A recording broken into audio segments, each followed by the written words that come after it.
Good morning, everybody. Mike Vacchi, Princetontrader.com, here with your Wednesday market webcast. Okay, we finish up June, we head into July, and we're just still in this little consolidation area up here underneath 4,300. Not quite a band ride. The ranges are a little narrower than we'd like. Certainly in RTH, they're really narrow. Hourly chart, and you can just see it's this little consolidation, steady walk, little consolidation, steady walk, consolidation, and just this walk up. So your high of the moment is 42.91.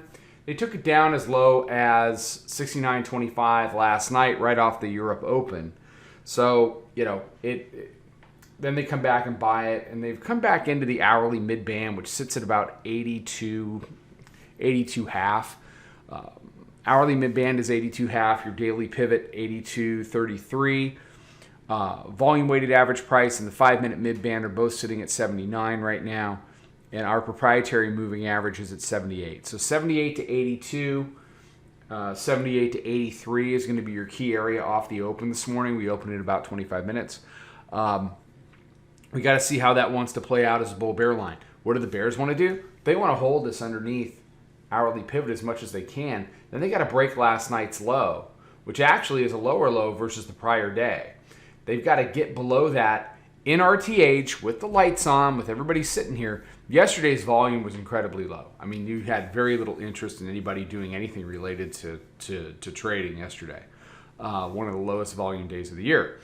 You need to break this low from overnight and try to get back into the low from Monday down at 64.25. If you can do that, then you can extend a little bit to the downside. The things that matter, the 9-day, the 20-day, weekly pivot, pre-FOMC price, they are still a ways away. 9-day sitting at 45. That's 30 handles below where we're trading right now. So we're about 15 handles off the highs. And it's really just a matter of, can the bears extend the range to the downside?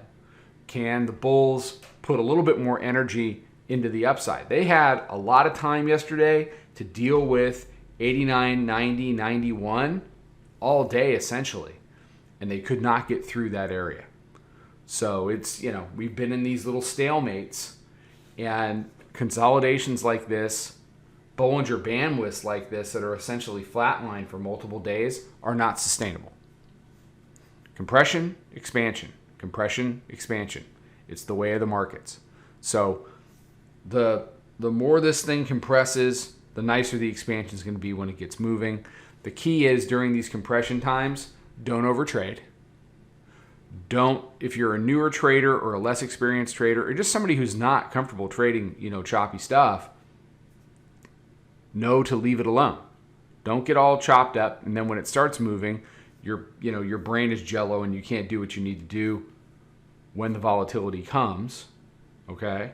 Take your profits as you find them, and just hit your number for the day. That's all you can do. I mean, it's the trading equivalent of just playing small ball. Singles and doubles are enough, certainly. All right, so the key off the open this morning, 78 to 83. That's your bull bear zone. That's the area that's got to make a decision. All right. Everybody have a fantastic day. Be safe. Be healthy. Take care. Trade them well. And I'll talk to you tomorrow. Follow us over on Twitter, Instagram, and Snapchat at Princeton Trader. Check us out on Facebook and join us for a free trial at www.princetontrader.com. Trade them well.